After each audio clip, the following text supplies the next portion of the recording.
Hello and welcome to a live Deprogrammed with Keri Smith. I see some familiar faces in the chat. Somebody said I'm on KPT, Keri People Time.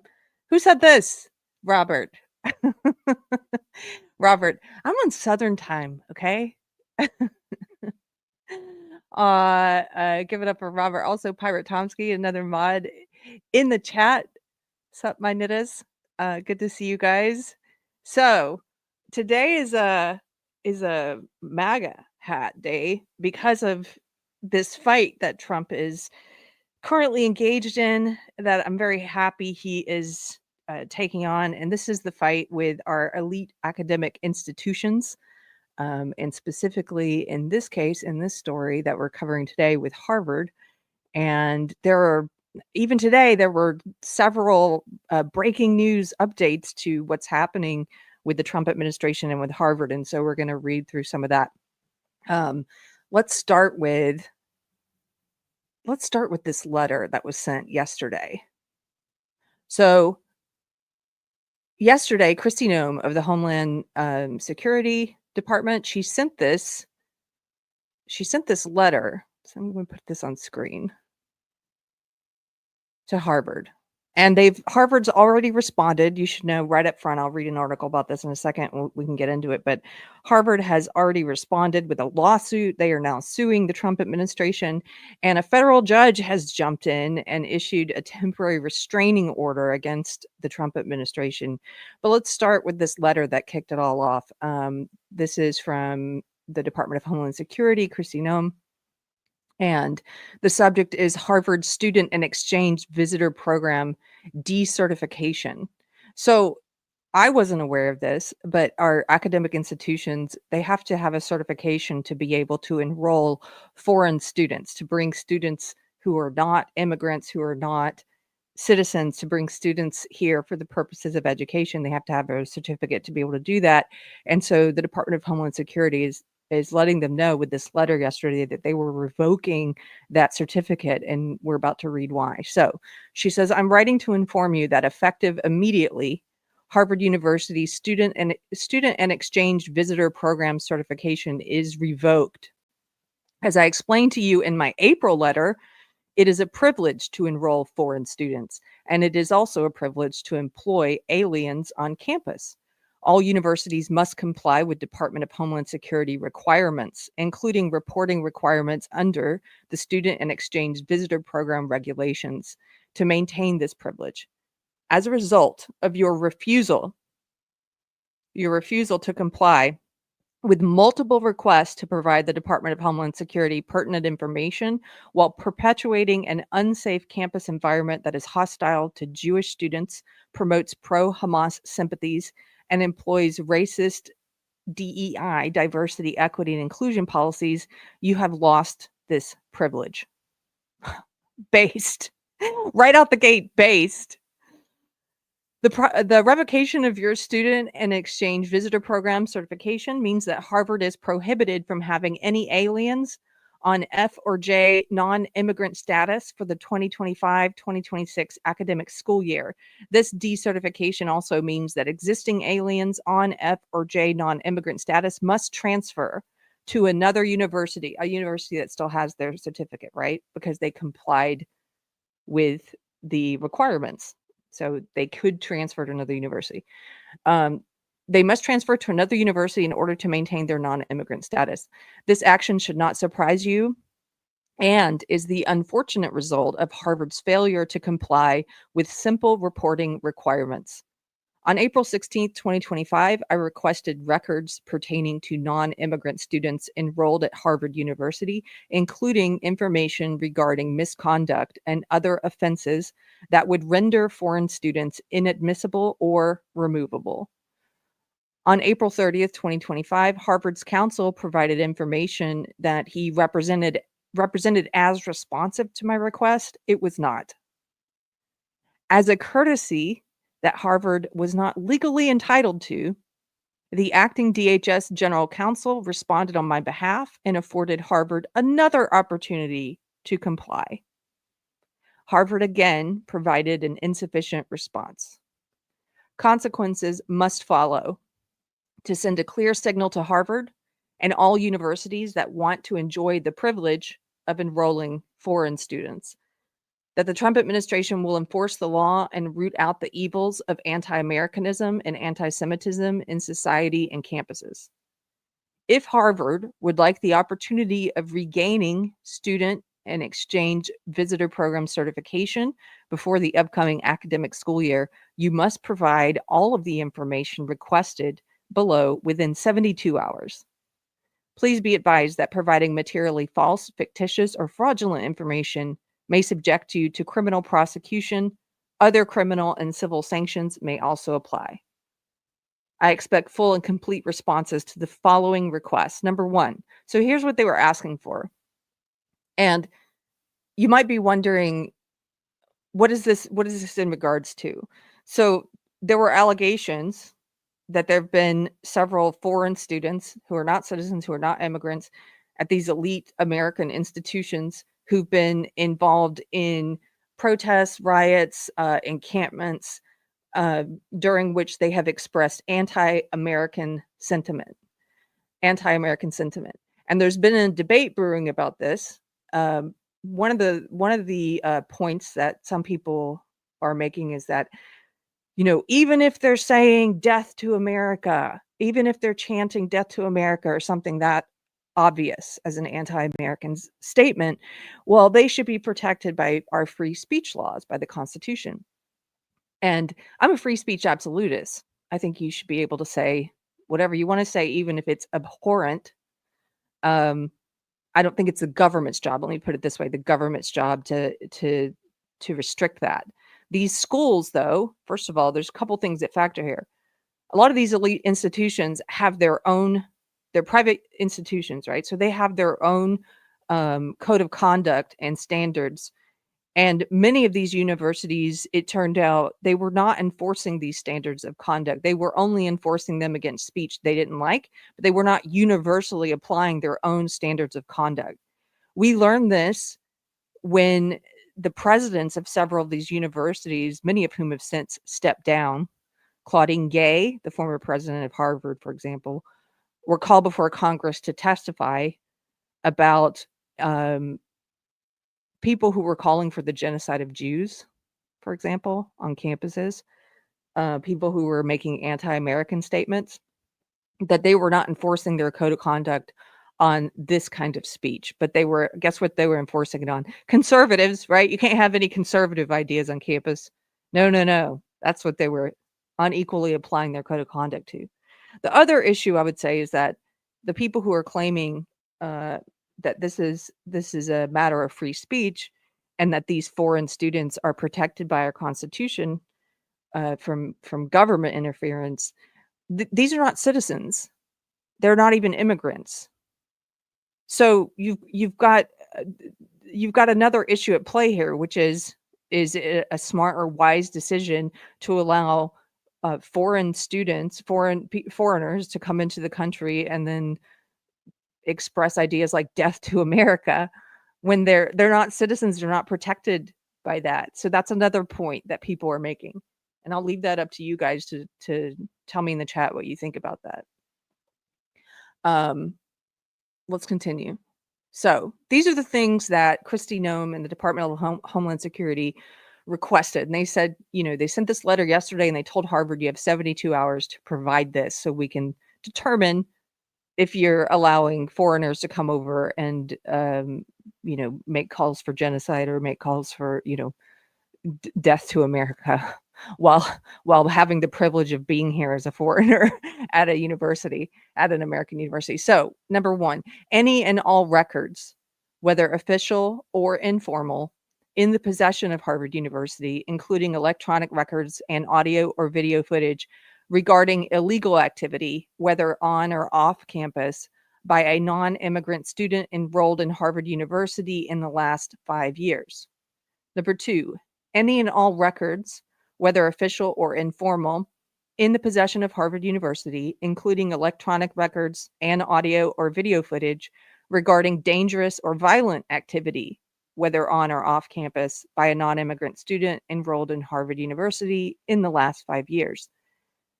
Any and all records, this is number 3, whether official or informal, in the possession of Harvard University, including electronic records and audio or video footage regarding threats to other students or university personnel, whether on or off campus, by a non-immigrant student enrolled in Harvard University in the last 5 years.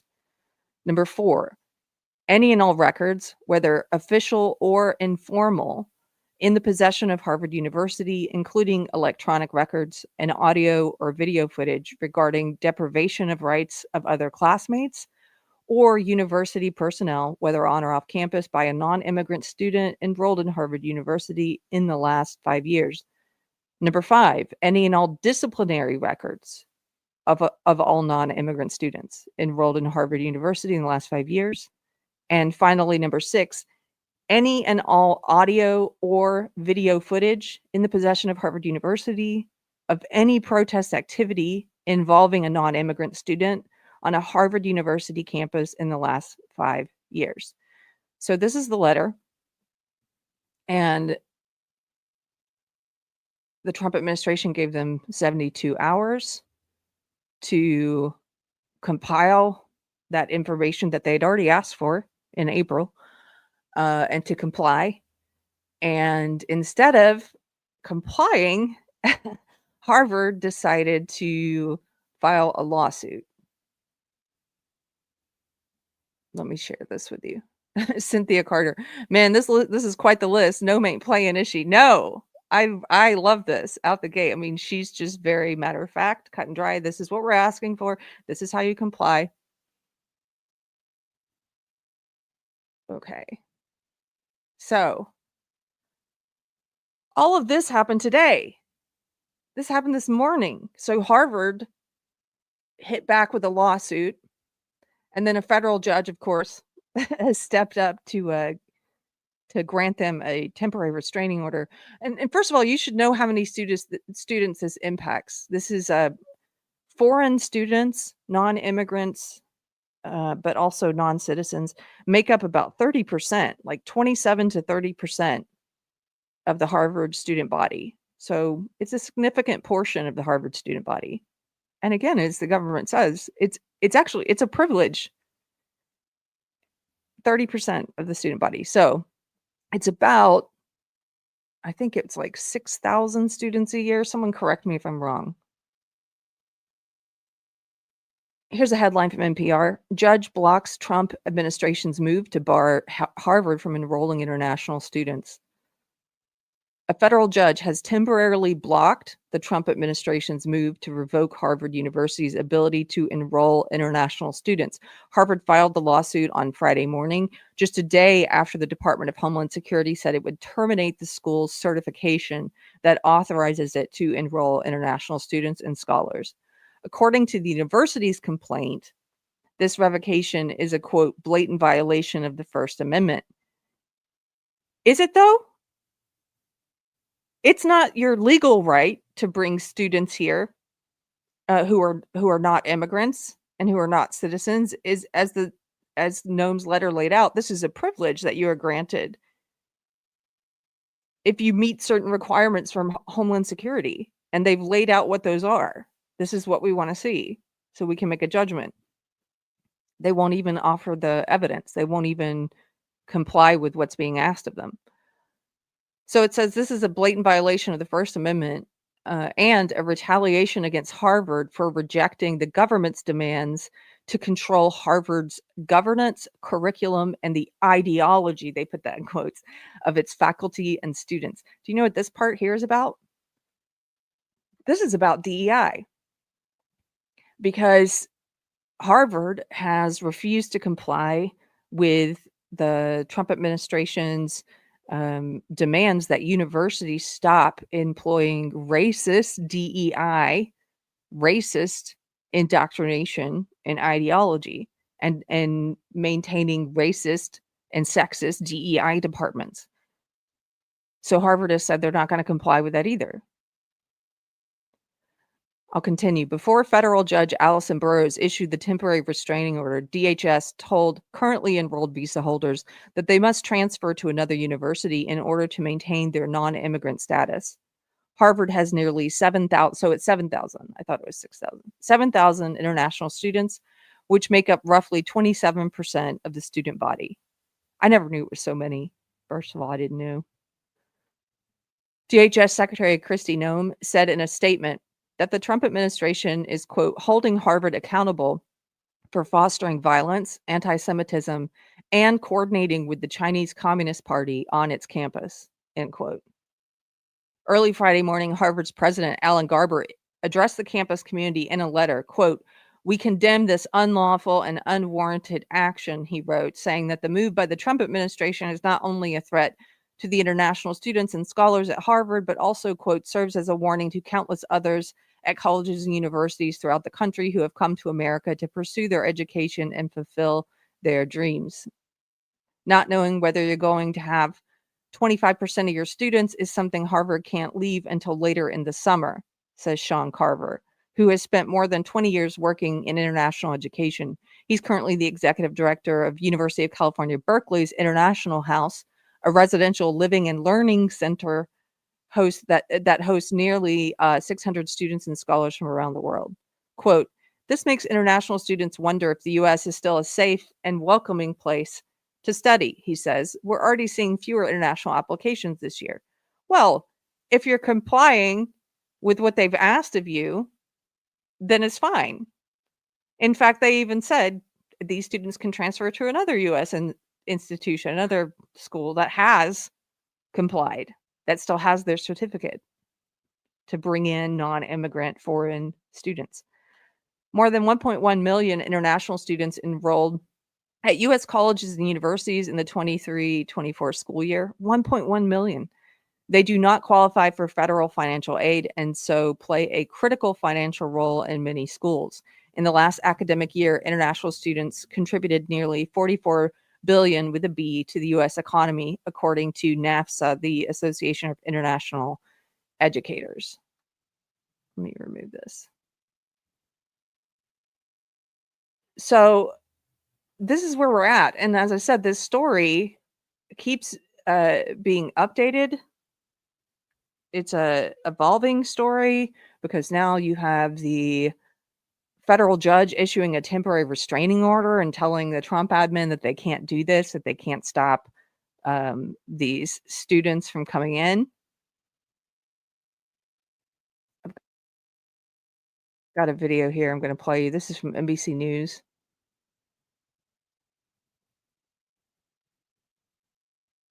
Let's see if I can get this on screen. There we go. A federal judge has blocked the Trump administration from taking action against Harvard. Yesterday, Trump barred the university from enrolling international students since the school refused to adhere to certain demands from the administration.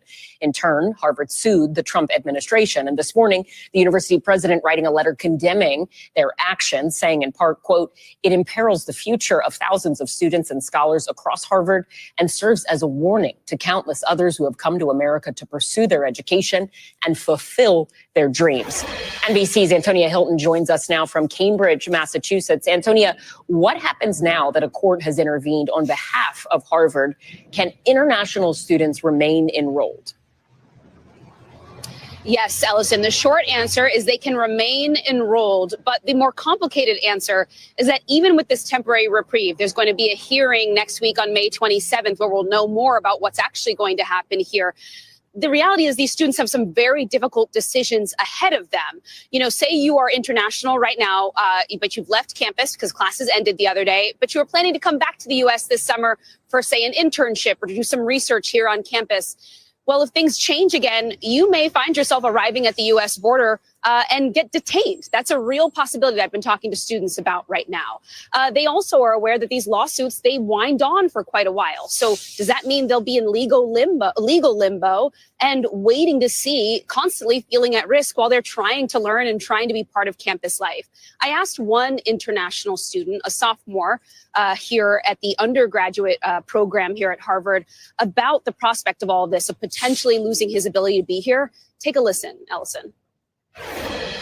I would be devastated, and a part of me is always gonna belong to Harvard, and I love learning, so I would probably do it, and I would hopefully find a university in the EU. But in this matter, I'm less concerned about myself, but more about my international friends who are from countries like Pakistan, Ukraine, Afghanistan, where it might not be safe right now to go back. You heard from him right there mentioning that he has classmates from countries where it simply may not be safe for them to return if they were forced by this administration to have to leave campus and go back home. That's a real conversation that's happening right now on campus and from the students I've been talking to in WhatsApp groups as they rush to support each other right now, Allison. And Taria, you've covered this story so extensively. Can you give us a refresher on sort of how we got here? Why are Harvard and the Trump administration so at odds?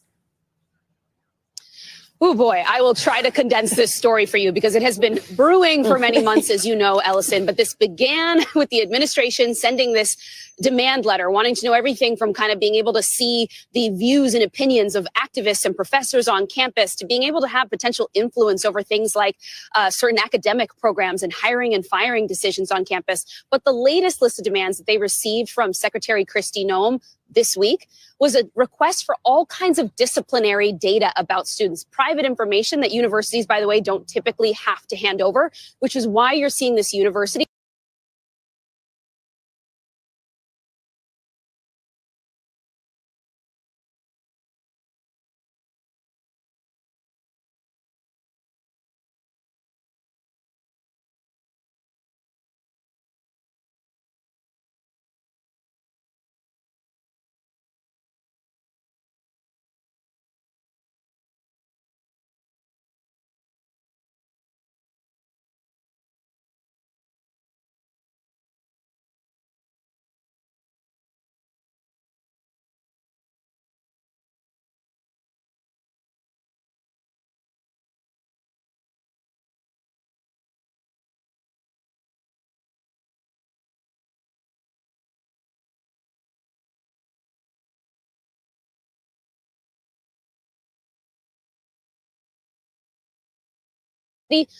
not already engaged with them on the lawsuit that we've already seen over the billions of dollars of aid that they've lost. But I'm sorry. There was no sound on that. It's sorry. RIP audio. I was saying, when they said that in the past, universities, has not been required to submit this information about students. That doesn't mean anything because they're now being asked to submit this information. So just because the Department of Homeland Security was lax in its duties in the past, that doesn't mean anything. Now they're deciding not to be lax in their duties. Remember, this is a privilege that these institutions have to bring over foreign students without going through the immigration process, without being vetted in that way. So they're bringing over non-immigrant foreigners, and it's a privilege that our government has allowed these institutions. And our government's now saying, hey, these guys are not being vetted. They're not going through the immigration process. So, what we'd like to do for you to continue to be able to do this, to bring in these foreigners, not through the immigration process, what we'd like to see is, do you have any disciplinary records on any of these foreign students? Have they engaged in any kind of anti-American activities or incitement to violence or calls for genocide? How do we know if you're bringing over terrorist sympathizers or anti-American agents? We would like to know in order for us to allow you to continue to be able to do this. That's a very reasonable request. I mean, there's a reason they're asking for it. They should have been asking for it all along.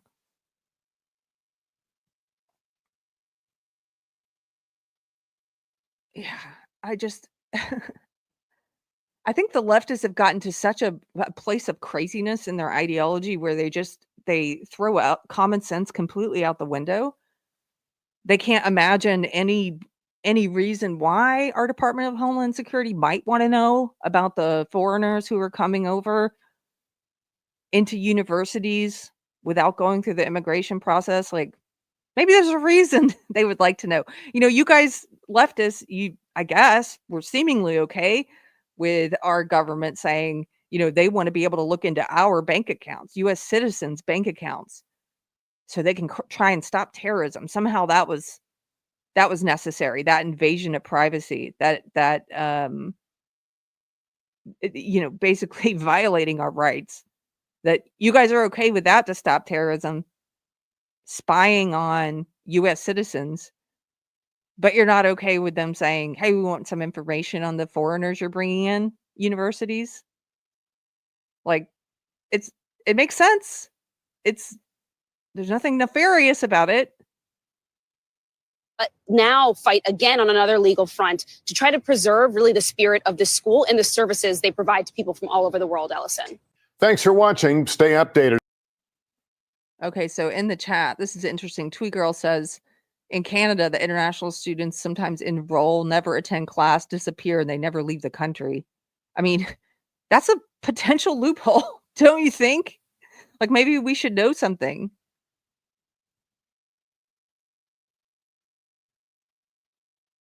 There's still no sound? That's crazy. I turned the mic back on. Let me just ask. Oh, Cynthia says she can hear me. Oh, okay. It's fine now. Okay, I guess those chats were from earlier, Therese. Sorry about that. So I've got something else to show you, because this, as has been mentioned, this is in part due to the ongoing battle over the university just flaunting the requirements not to be pushing DEI, racist, discriminatory ideology on campus, or to be discriminating on the basis of race and sex in their hiring and their admissions. So let me show you this, because this is also very recent. So, you know, President Trump said, look, you can't have, we're cracking down. You're not going to be able to have these racist and sexist departments called DEI, diversity, equity, and inclusion. Why do I call them leftists? If you're watching, why do I call them racist and sexist? Because they are, because they discriminate on the basis of race and sex. That's what they are. I know the cult that you're in. It's the cult I used to be in. I know that they conveniently try and redefine racism and sexism so they can get around this, and they can implement discrimination on the basis of race and sex. All discrimination on the basis of race is racist. Discrimination on the basis of sex is sexist. So this is what Harvard's trying to do to get around that. This is an article from last month, not even that long ago, like not even a month ago yet, from CNN. Harvard University renames its DEI office as its battle with the Trump administration expands to more fronts. So you know what they did? They just renamed it. These cultists are great at that, right? They're always coming up with new names for things. It's like that old quote, like they don't need to destroy the Constitution if they can destroy the dictionary. They're always renaming things. They're always coming up with new words. And so to try and get around this, they want to keep their DEI department and just give it a different name.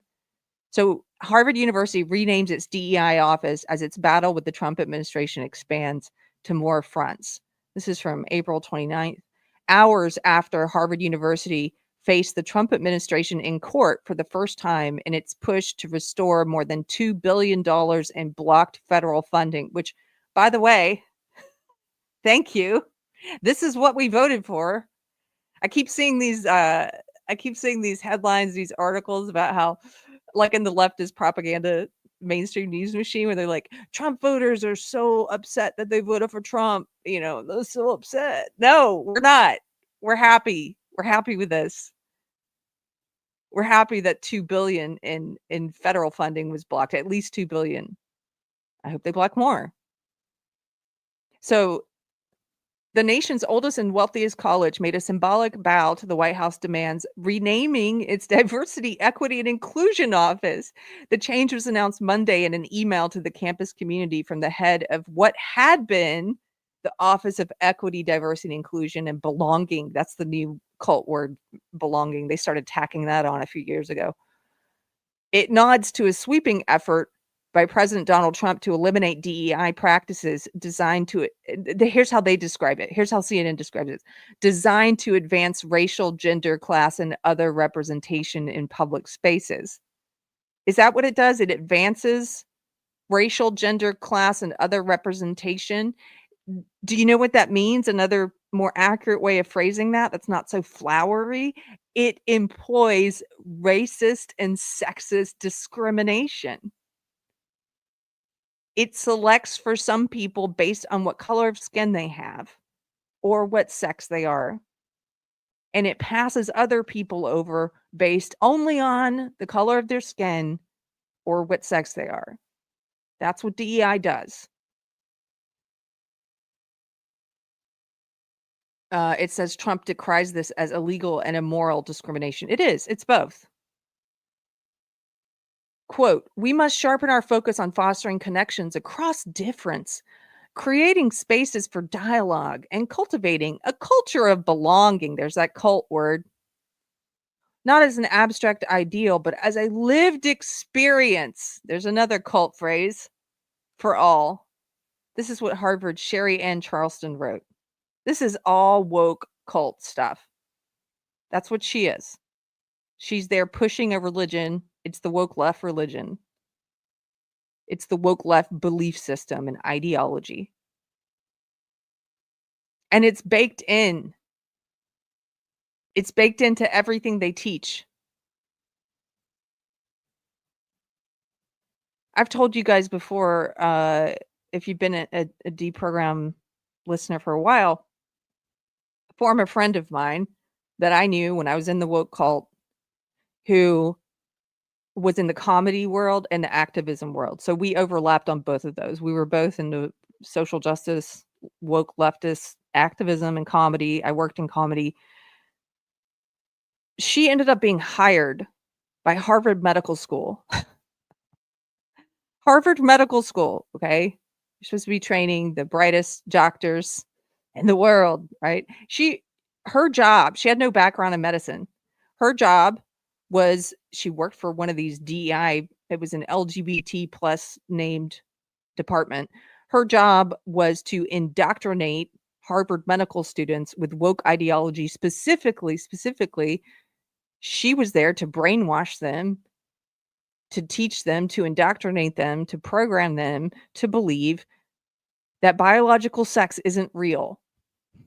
It's kind of important as a doctor, wouldn't you think, to be based in reality, not based in some crazy religion like woke? But that was her job. She celebrated. She also, by the way, she also was indoctrinating them that there's nothing wrong with being fat or obese, that it's discriminatory against people of size. It's a cult phrase. These are medical students she was teaching this to. And Harvard flew her around the country to do this training for other medical schools. So it wasn't just Harvard medical students she was in charge of brainwashing. It was other schools. And she celebrated on social media when she had certain wins. Like one thing that she considered a win was they successfully got a hospital to remove the sex of a patient on your hospital intake bracelet.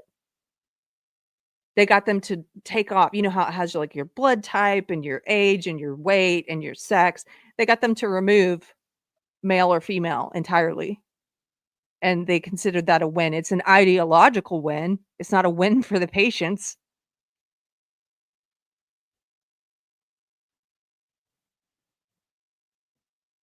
Okay. So this woke Harvard person, Sherry Ann Charleston, she says, quote, to capture this emphasis in this mission, our office will now become community and campus life, effective immediately. That's what they're calling it now, their DEI department.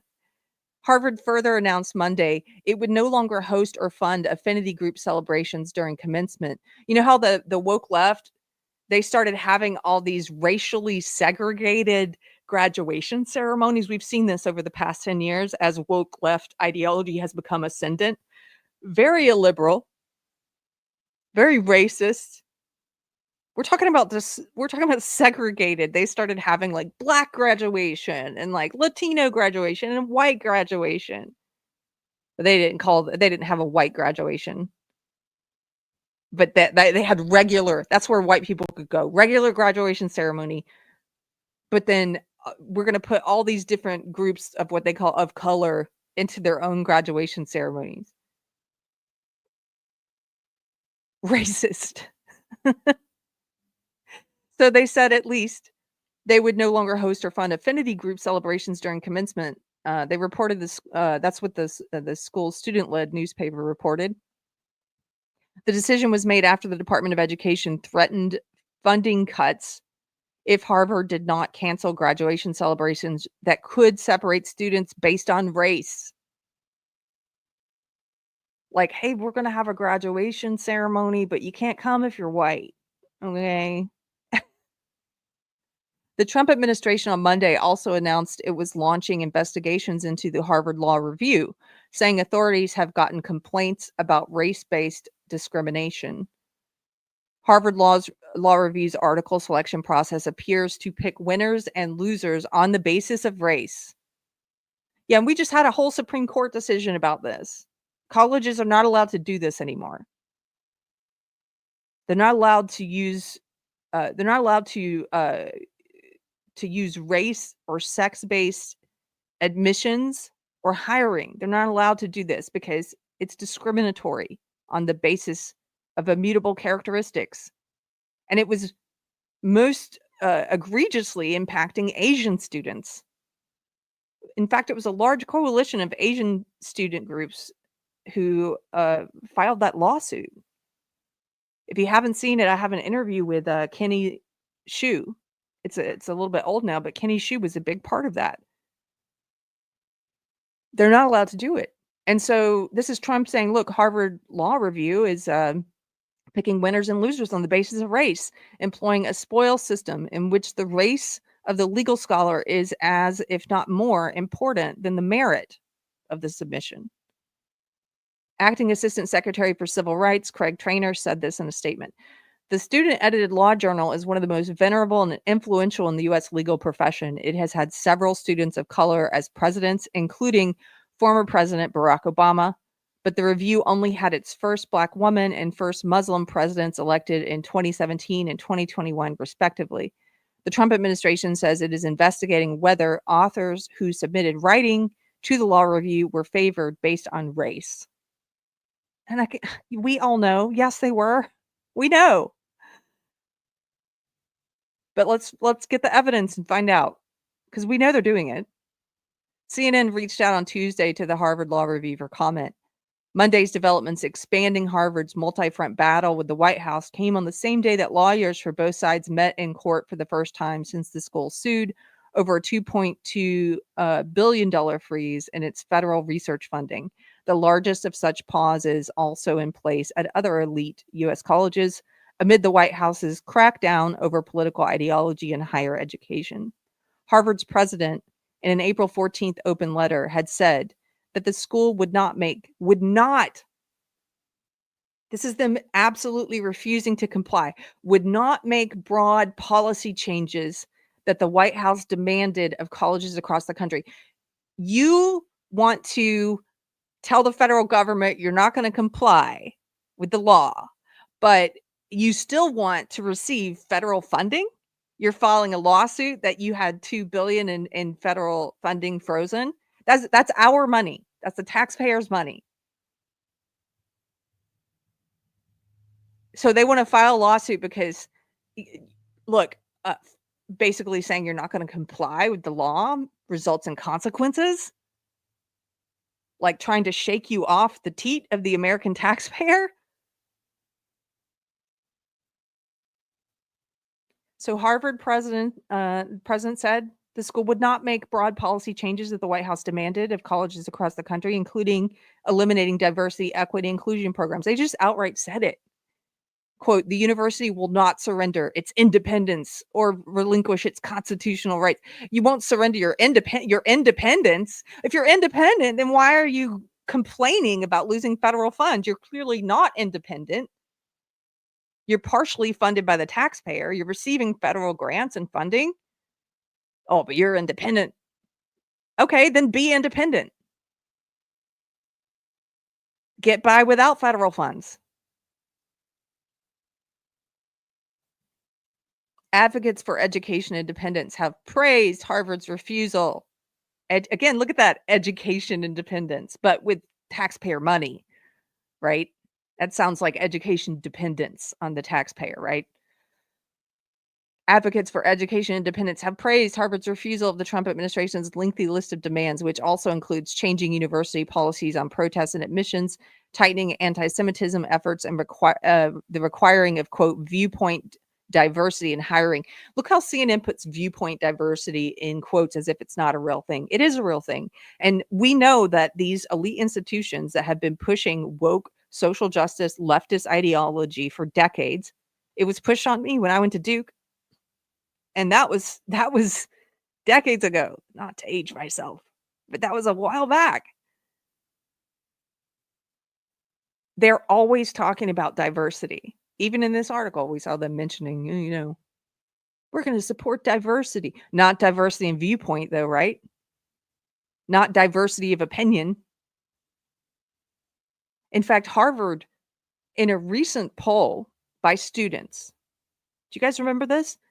They were ranked last, dead last in free speech on campus, dead last, with students saying there was no free speech. There was a lot of social pressure to all say the same thing and think the same thing. There is no free speech on campus. Harvard's funding freeze is likely to remain in place at least through midsummer and until a federal district judge makes her final decision on the case. The school has not asked for emergency relief, and oral arguments are set for July 21st. The White House also has threatened to rescind Harvard's tax-exempt status. Yes, here's something else we provide you, Harvard. Tax exemption? But you're independent, right? But we give you federal funding, the taxpayer does, tax exemption, but you're independent, right? And this was about a month ago. It says the White House has also threatened to rescind Harvard's tax-exempt status and its eligibility to host foreign students, which is what they've now done. It continues with the subheading, right time to adjust DEI titles, Harvard says. Monday's letter from Charleston announcing the change to the name of the DEI office was released along with an internal survey conducted last fall that seeks to gauge the climate around inclusion and belonging. Again, these are like magical, woke, left, religious words.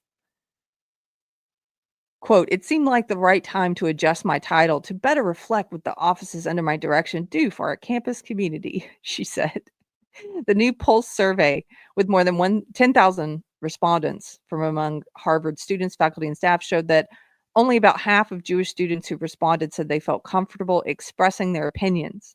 Only half. To others at Harvard. Among Muslim students who took the survey, 51% said they felt comfortable sharing their opinions. And you can look at this graph here. And this is surveyed students at Harvard who agreed with the statement, quote, I feel comfortable expressing my opinions to others at Harvard. Buddhists feel the most comfortable. 71% of Buddhists said, yeah, I feel cool.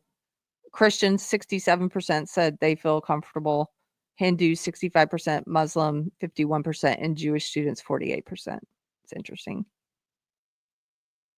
The Trump administration has repeatedly cited anti-Semitism on campus as the main reason for making new demands of Harvard, while the Anti-Defamation League and Harvard's Hillel chapter have expressed appreciation for the administration's focus on anti-Semitism. They have decried funding cuts as overreach with the potential to harm Jewish students. Well, the ADL, I'm no fan of them anyway. So they don't like that funding cuts are happening. Quote, we will also continue to comply with Students for Fair Admissions versus Harvard, which ruled that the Title VI of the Civil Rights Act makes it unlawful for universities to make decisions on the basis of race, Garber wrote this month. The letter from Charleston also cited a reference from Garber's April 14th statement regarding the need to be in compliance with the Supreme Court's landmark 2023 decision ending affirmative action in American colleges. This is what I mentioned earlier.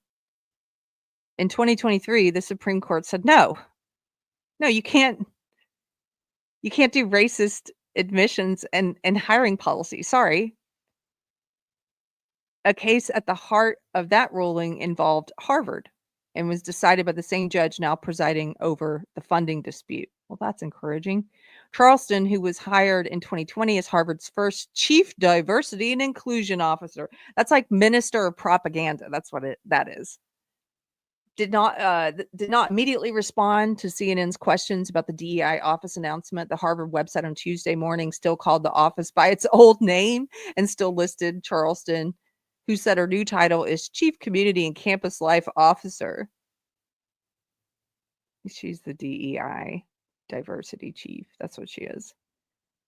Charleston has been the subject of conservative criticism in the past, facing allegations that much of her academic writing was plagiarized from her husband. Isn't that interesting? You know who else got hit with a plagiarism scandal? The former president of Harvard, Claudine Gay, when it was revealed that she had plagiarized large portions of her work.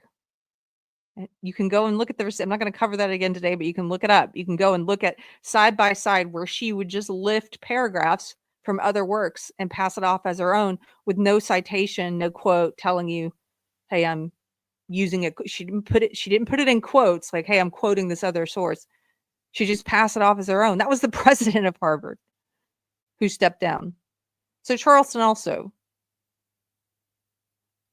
facing allegations that much of her academic writing was plagiarized from her husband, LeVar Charleston. Earlier this year, he was removed from his position as the head of the Division of Diversity, Equity, and Educational Achievement at the University of Wisconsin-Madison. What are the chances that this useless DEI chief was married to a useless DEI chief, grifting in part off of taxpayers? The Charlestons did not respond to requests for comment about the allegations. An automated email response said that LeVar Charleston is, quote, out of the office on leave. Harvard did not respond to CNN's request Tuesday for an update on the plagiarism complaint filed against Charleston last year. They're still employing her after this, right? Harvard spokesperson Jason Newton previously told the Harvard Crimson that, quote, they do not comment on individual cases or on the existence of investigations related to research misconduct allegations.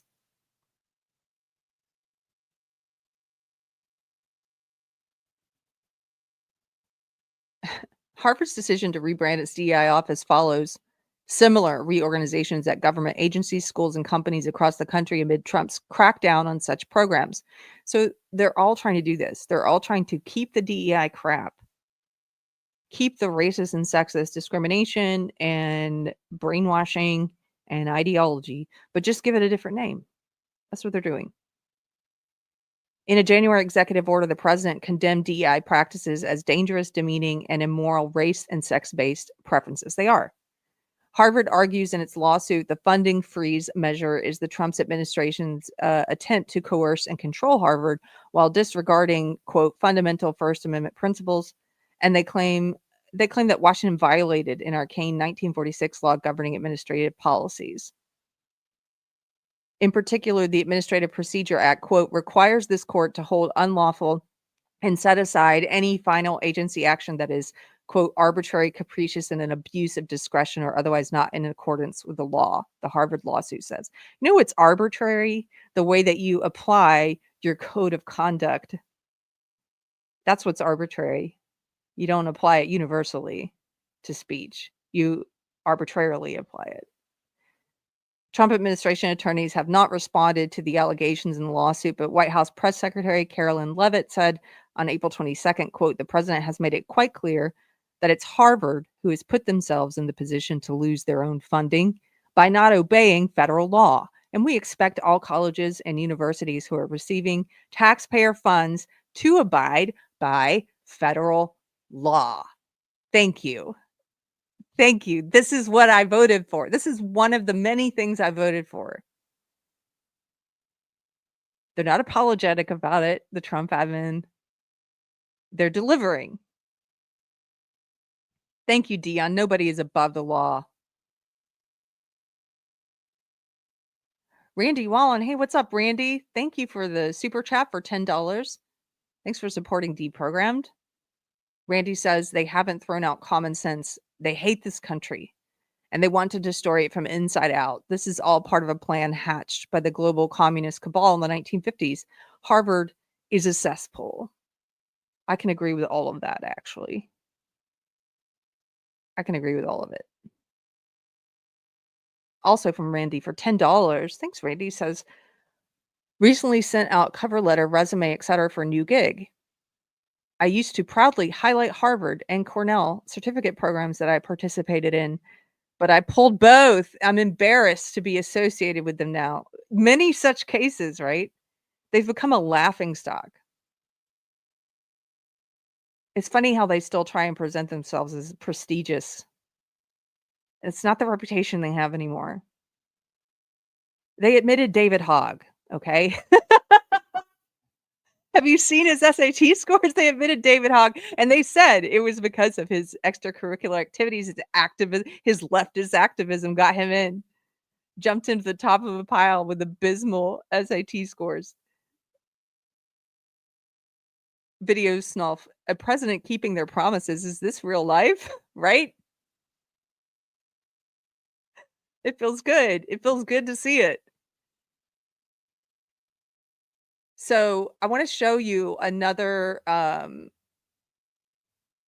thing Trump is doing, which is brilliant to fight back on this. So these departments, these DEI departments at universities like Harvard, they're sticking around. They're trying to stick around and just like rename themselves, but continue to do the same thing, as I mentioned. And so this just happened. This is an article from only 3 days ago. This is another front of the legal battle against this crap, this racist, sexist crap. So the Trump administration says, well, let me just read the headline. This is also from CNN.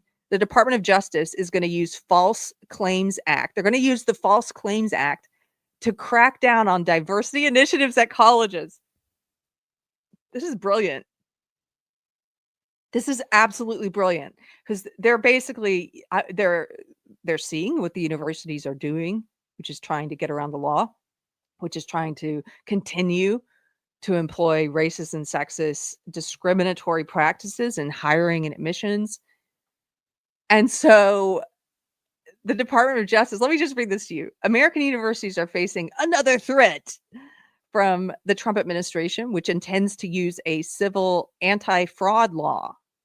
Anti-fraud, because that's what it is. They're just lying and renaming themselves. They're going to use a civil anti-fraud law to withdraw federal funding from colleges that promote diversity and inclusion policies. The Department of Justice announced Monday. The False Claims Act will be enforced, quote, when a federal contractor or recipient of federal funds knowingly violates civil rights laws. Look what you're doing, leftists. Like some of you still think you're liberals, right? I know you do. Did you ever think you would be on the side that wants to violate the Civil Rights Act? Well, you are. You are. When a federal contractor or recipient of federal funds knowingly violates civil rights laws, this is what Deputy Attorney General Todd Blanche says in a memo. Such violations could include allowing anti-Semitism on campus or letting transgender women compete in women's sports. Transgender women. Isn't it funny how CNN puts viewpoint diversity in quotes as if it's not a real thing? But then they have transgender women here without quotes, like, oh, they're women, they're transgender women. They're men. If you're going to use transgender women, which is fine, but like put it in quotes. Not everybody accepts that these are women because they're not. So it could include letting transgender women compete in sports or use restrooms corresponding with their gender identity, which is another made up phrase. You could put that in quotes, but you didn't, CNN. Blanche writes in the 2-page memo, institutions also cannot employ DEI programs, quote, that assign benefits or burdens on race, ethnicity, or national origin, he writes. So it doesn't matter what you call yourself. You're not allowed to violate civil rights by assigning benefits or burdens on the basis of race or sex. The Department of Justice will broadly seek fines and damages in cases where violations are found and also will consider criminal enforcement for certain breaches, the memo said. The False Claims Act dates to the Civil War and allows the government to recover funds up to 3 times the damages it incurs, in addition to penalties, according to the Department of Justice. This is fantastic. This is fantastic. I'm very proud to have voted for Trump. Let's get the MAGA hat today. The law also allows private citizens to file suit claiming the government was defrauded and to keep a portion of any money the federal government recovers. If they recover money, the whistleblower gets some of that money. The memo adds, quote, the department strongly encourages these lawsuits. Okay, so they are pissed. Leftists are pissed. The college is pissed because they are correctly pointing out that this is going to give whistleblowers, people who work there, maybe faculty, staff, or students, an incentive to blow the whistle. If they see DEI crap being pushed and promoted, but under a different name, they now have more incentive to come forward and report that.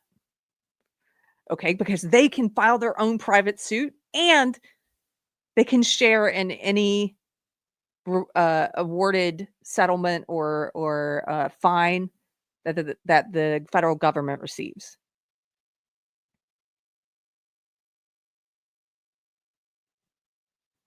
Surly Unicorn is right. Trump realizes that if we don't tear this out of the education system by the roots, we will lose. It's one of the most important battles we face. We cannot afford to surrender another generation to them. Absolutely, Surly Unicorn. Good to see you, by the way. This is exactly what's happening. This is an ideological battle. It's about the hearts and minds of our citizens. We've had a whole generation or two, or half of a third generation, part of Gen X, went through these elite academic institutions and were programmed to hate America. We're programmed to be racist and to hate white people. We're programmed to hate men, to be sexist. I got this cult indoctrination at Duke University in the late 90s. It's been happening that long. It turned me into a little woke activist. For 20 years, I was in it. This is subversion of a people through the institutions. I've mentioned him before, but go and look at Yuri Bezmenov, who's a former KGB agent who talked about this in the 80s. He did numerous interviews about it.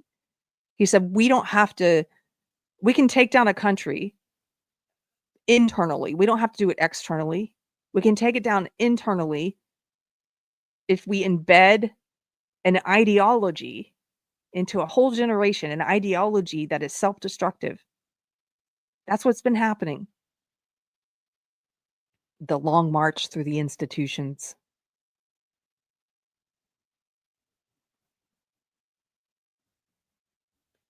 Okay, so we talked about how it allows private citizens to file suit and also to keep a portion of any money the federal government recovers. The Justice Department's announcement is part of President Donald Trump's broader fusillade against diversity initiatives, with the Education Department advising 60 colleges that they are under investigation for potential anti-Semitic harassment and discrimination. The White House also is withholding billions of dollars in critical education funds, some now under court challenge. Slamming the brakes on diversity efforts is giving whiplash to institutions still trying to figure out what the federal government will allow, an attorney who advises colleges told CNN. They're trying to figure out what the federal government will allow. They're trying to figure out how to get around it. That's what he means. That's why it's difficult. They want to continue doing what they're doing. It's not that hard. It's, hey, you know what? Quit using federal funds to indoctrinate students into a racist and sexist ideology, and quit using federal funds to employ racist and sexist practices in hiring and admissions. That's pretty cut and dry. Is that what you're doing or not? Right? The Trump administration has decried as illegal and immoral discrimination DEI practices designed to advance racial, gender, class, and other representation in public schools. That's how they characterize it. Quote, it just ends up being a kind of damned if you do, damned if you don't proposition, says Jody Faris, a higher education attorney and former faculty member. She herself was a faculty member at the University of Indianapolis. Universities that promoted their campus diversity to prospective students and faculty as a recruitment tool, often maintaining public dashboards with demographic information, now are being advised to de-emphasize those efforts. Yeah. So again, it's not that hard. It's not damned if you do, damned if you don't. It's damned if you do. It's damned if you do. And by the way, you guys never highlighted your campus diversity of opinion, did you? No, because you didn't have any. You didn't highlight your free speech on campus, did you? Quote, there's no way I would advise a client to maintain a dashboard like that now, and that makes me sad, Faris said. Sad. Those dashboards were in themselves a hiring tool. What that shows a diverse candidate. What's a diverse candidate? Do you know a diverse candidate? It's so funny because I think South Park nailed this. When they say someone is diverse, like a person is diverse, how is a person diverse? Diversity is a range of different, in the case of race, for example, a range of different races, or in the case of sex, male and female, or diversity of opinion, like a range of different opinions. How can one be diverse? South Park nailed this because what they mean by a diverse candidate, a diverse person, is they mean someone who's not white. Oh, they mean someone who's not a man. That's what they mean. Somehow one person can be diverse by themselves. This is a diverse opinion. This is a diverse person. Just ridiculous. What that shows a diverse candidate is that this is a place that maybe really wants me and a place where I could thrive. Why does they maybe really want you if you have the academic achievements and the test scores to be able to be a part, if you get there by merit, they maybe want you. This is this whole ridiculous like belonging and feelings, and I want to feel represented and included and seen, and this is all a part of the woke religion. Meanwhile, they don't care about those things for white men, for example. There's no regard given to a non-diverse candidate like a white man. Who cares if he sees white people represented, right? Efforts to satisfy the White House have limited success. Okay. Attorney General Pamela Bondi backed the initiative unveiled Monday, warning universities that promote DEI policies and saying they're putting their access to federal funds at risk. They are. But while dozens of schools across the country have already appeased the administration, some abruptly ending DEI initiatives, good job. Laying off university staff, good job. And banning the use of words like equality and gender, I don't think that's a great job, honestly. You don't have to ban words. As we've seen, it's not about words. This goes into this idea of like, we just won't use words like equality and gender. We'll change the name. We'll use different words and do the same thing. It's not about the words. It's about how you're using them and what you're teaching. I think that's stupid. The third part there. It says such efforts have not always spared them from mass funding cuts. In an effort to restore its more than $2 billion in blocked federal money, Harvard University in late April renamed its Diversity, Equity, and Inclusion Office as the Office of Community and Campus Life. Well, of course, this didn't spare them from a mass funding cut because they kept all the ideas. They just moved the words around, changed the words. It doesn't matter what the label is you put on it. What are you pushing? What does it do? Still DEI. The Ivy League school in Massachusetts also said it wouldn't host or fund affinity group celebrations during commencement. We already read that part in a different article. Even after those steps, the Trump administration announced another $450 million in federal funding cuts. Yeah, because you didn't get rid of DEI, you just renamed it. The Equal Employment Opportunity Commission has also launched an investigation into Harvard. The Wall Street Journal reported, with a Republican commissioner saying the university's efforts to diversify its faculty and scholarship designated for, quote, underrepresented minority. It's not underrepresented ideas, it's underrepresented skin color, that it may be illegal discrimination. It is. Because what is it? It's based on race and sex. It's discrimination based on race and sex.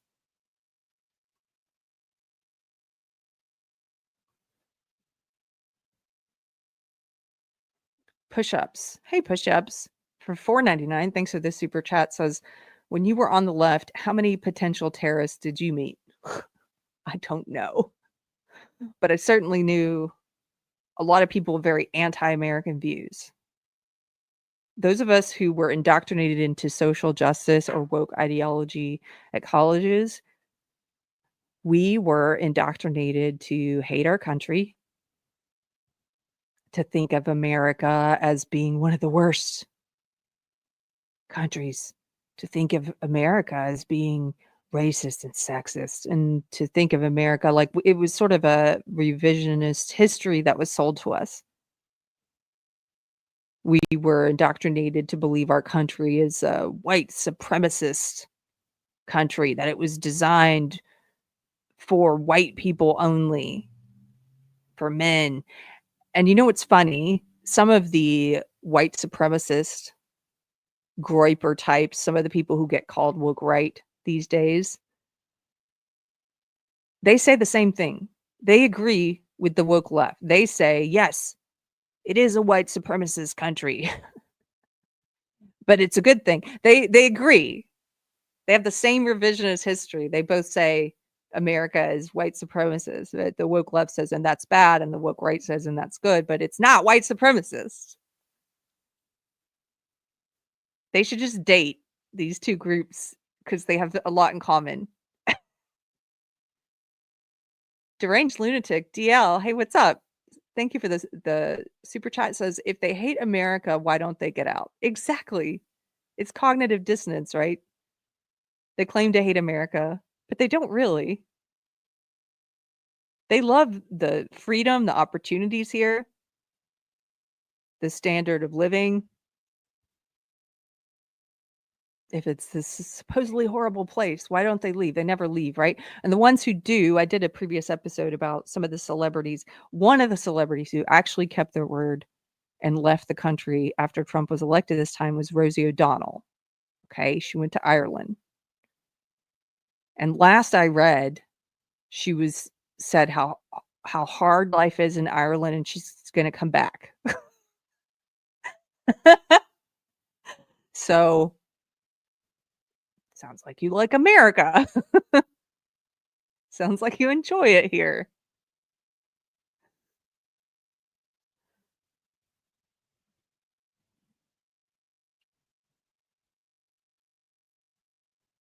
Rosie was at one time actually funny. Yes, John.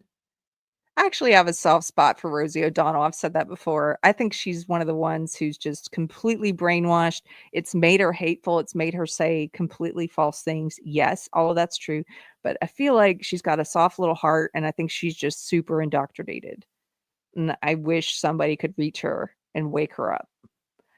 It's probably Pollyanna of me. It's probably very naive of me. I read her.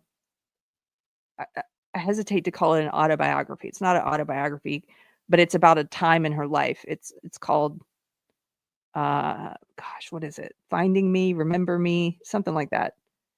And it was a great book. It's been years since I read that, but that I guess made me have that soft spot for her.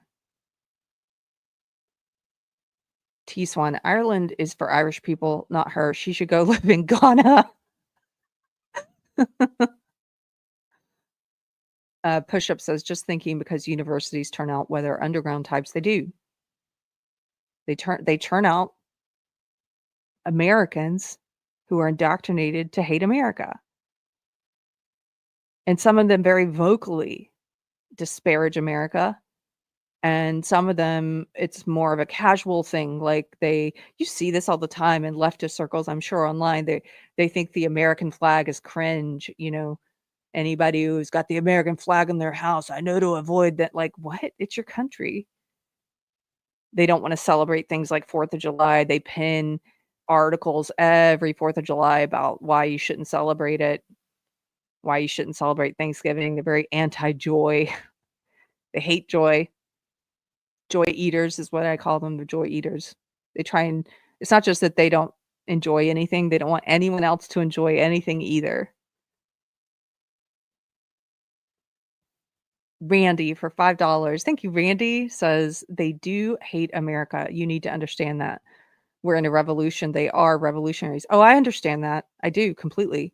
They want to take over and completely change the US. Yeah, they do. They want to destroy the Constitution. They make no bones about it. And as I said earlier, many people have noted, they don't have to change the Constitution if they can just change what words mean, which is why, like, a lot of cults are so focused on words and language and controlling language. George Orwell wrote about this a lot in his nonfiction writing. Is he wrote about how you can control people through controlling their thoughts, which you can do by controlling their language. If you read 1984, a lot of the leftists rushed out to buy 1984 when Trump was elected. But I don't think they read it. I don't think they've ever read it. They can't see themselves in it. But, you know, in 1984, there's a lot of, that's where we got the term Orwellian speak, Orwellian language, because it's a lot about this authoritarian government controlling people, in part by controlling language, changing the meaning of words, using the opposite words for things like, in the book, there's something called the Ministry of Truth. And the Ministry of Truth is not concerned with truth. It's the opposite. They put out propaganda. And in fact, the people that work for the Ministry of Truth, their job is to go back and edit things and to edit history and to edit the official record and to delete things. The Ministry of Love in that book is actually, what they do is they wage wars. We're doing it for love. So everything is backwards. And the woke employ a lot of this. The woke left do a lot of this. They coin new words like anti-racism. They've been pushing anti-racism now for about 10 years. Anti-racism. Oh, it's called anti-racism. It must be against racism. It must be anti-racism. It's not. What they mean by anti-racism is being racist to white people. That's what they mean by it. It means being racist, being discriminatory, being prejudiced against white people. It's a completely made up, bogus term. In the way in which they use it is the exact opposite of what the words are. You see this with Antifa. Antifa supposedly means anti-fascist.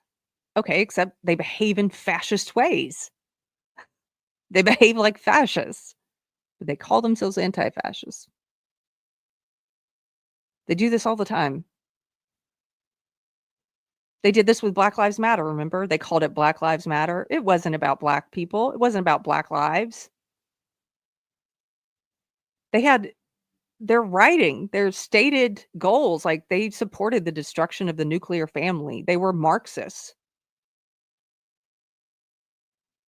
But they name it that so that if you have a problem with them, with the org and what they're doing and the ideology they push, they can say, oh, you don't think Black Lives Matter? Or if you have a problem with what they mean, what they really mean by anti-racism, they can say, oh, you're not anti-racist? Like, that's why they put these Orwellian opposite names and labels on things, just like in this story today, Harvard did. changing the name of the DEI office. This is what they do. They're absolute liars.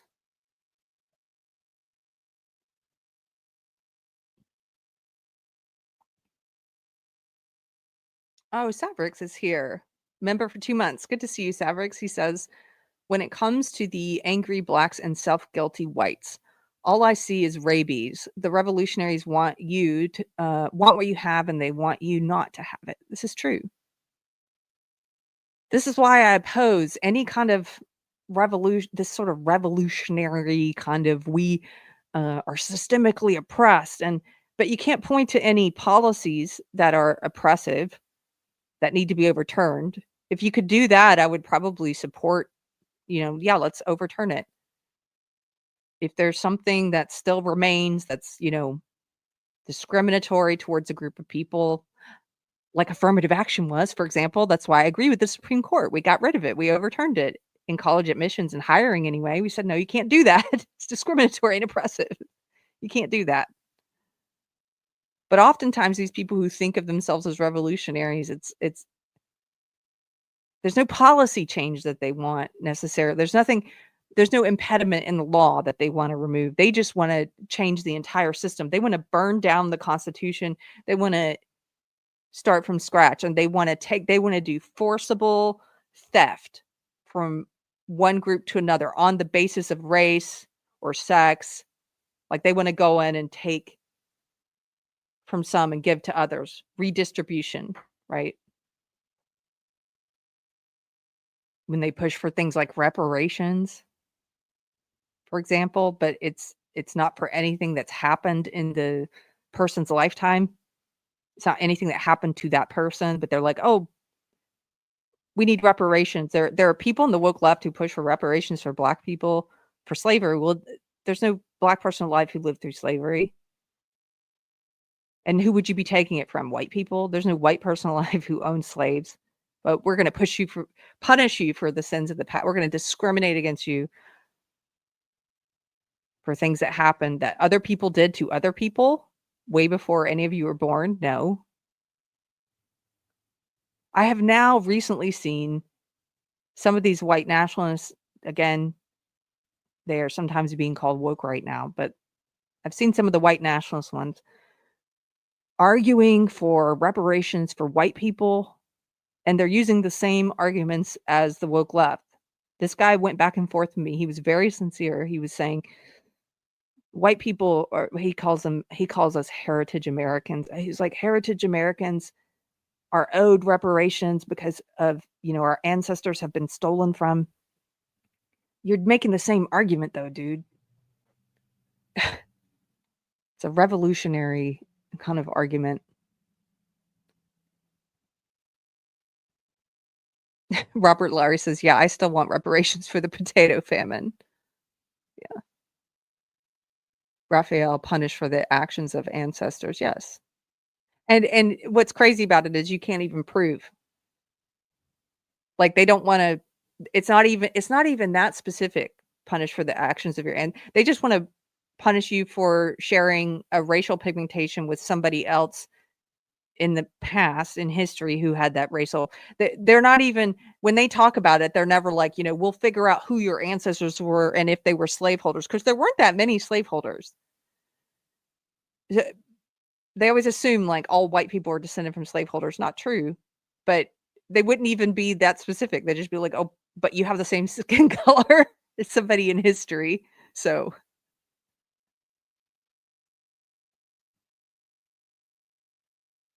yeah. So I think I'm going to wrap it up here. I just want to keep it very focused on the Harvard stuff today. As I said, this is a story that's continuing to develop, so we might cover it again. I'm very happy with my vote for Trump. If there's any leftists tuning in who's like, I wonder what Keri thinks. I think that it is very rare indeed, like someone said in the chat, to have a president who keeps some of their promises. And I'm happy to see him taking the fight to them and not shying away from it. And this is one of those things I'm happy about. I also wanted to remind you guys, we have book club coming up Thursday, June 19th at 6 o'clock Central. and we are reading the book Return of the Strong Gods. This is by R.R. Reno. Return of the Strong Gods, Nationalism, Populism, and the Future of the West. We're going to be talking about that on Thursday, June 19th at 6 o'clock. It's a private video chat. So anybody who's concerned about privacy, I don't air it on the channel. And so you're welcome to come to that. Send me an email telling me you want to be a part of this book club, and I'll get you a link. It's deprogrammedpod@gmail.com. And then the following month in July, Thursday, July 25th at 6 o'clock Central, we're going to be discussing my friend Adam Coleman's new book, The Children We Left Behind. And I just did my first in-person interview with Mr. Coleman, who is in Texas. So if you haven't seen it, go check it out. My husband helped with the editing, and I'm very grateful to you guys who send super chats and subscriptions, and because I'm entirely audience supported, and I was able to get some new cameras because of you, and I appreciate you for it. So go check out the book if you want to be a part of this book club. Let me know in email, and I will see you guys on Monday. I've got a friend who's going to be in town, Mr. Mike Harlow. So we're going to try and do some videos together while he's here. That'll be a lot of fun. This morning, I was looking at the comedy video I did with Peter Feliciano called Woke Therapy. If you haven't seen it, it was a comedy video we put out, and we might be trying to bring back Dr. Ingalls from that video. So just a little teaser there of what's going on, but we're going to have fun. You guys have a great weekend. Thanks for being here. If you like the video, please hit like and subscribe, and I'll see you later. Take care.